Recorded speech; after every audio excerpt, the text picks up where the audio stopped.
Now we come to the final section of this course, which is on quality and service. Now, I've not left this till the end because it's not important, because it's really important. And in fact, there was a study done on what makes companies successful. And what they found was that the higher quality companies always ended up making more money and being more prosperous long term. So in the short term, you might go for low quality, cheap prices, you might sell loads, maybe in a recession. But in the long run, the higher quality companies always win. So quality is really important, and so is service, as I'm going to come to in a minute. Service is often neglected. But the first thing I want to say is at least keep your promises. So whatever quality you've promised to your customer, at least make sure you deliver that. Now, some people say under promise and over deliver. So you could deliver slightly better quality. I wouldn't. I would deliver really great service, unexpectedly great service. And the quality, I would deliver exactly what I've promised them. So I think you should deliver exactly what you said you would deliver, but with really great service.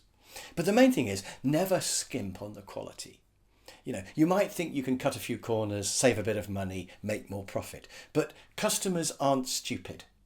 For example, I've had 2 Audi A5s in a row, and the second one wasn't as good as the first one. And I'm not stupid. I spent a lot of time driving that car, so I know that the new one is not as good as the old one. So Audi probably thought, well, we could cut a few corners, nobody will know. But some people have had 2 A5s in a row and they're going to know. But also, I'm always comparing notes with my friend John Chisholm, and he's now got a BMW M4, I think it is, and actually I know it is, and he's now got a BMW M4, and I'm fascinated to know all about that car, and he's telling me all about what's good and what's bad about that car. So if there's anything that's not as good as it should be, he's going to notice and he's going to tell me, and we're both going to tell loads of other people.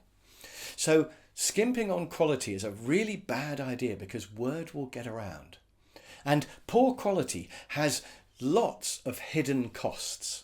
Obviously, there's the internal cost of having to put things right internally and the fact that parts don't fit together and all that sort of thing. There's also externally fixing problems, warranties, where you have to maybe stuff gets sent back or you have to go to their site to fix it. That starts to get really expensive and really upsets customers. So there's also the morale effect that it has on the workforce, because nobody likes to work on poor quality products with poor quality materials. So quality affects people's morale, which then affects other things like whether they stay or leave the company and how hard they work and how creative they are. Quality also affects repeat sales. So I might not buy another A5 because of the problems with my last one. And then finally, you might have to advertise more to get the business in than you would have if your quality was great. Because if your quality is great, you're going to get repeat work and it's going to come in. But if you have to advertise instead, that starts to get really expensive.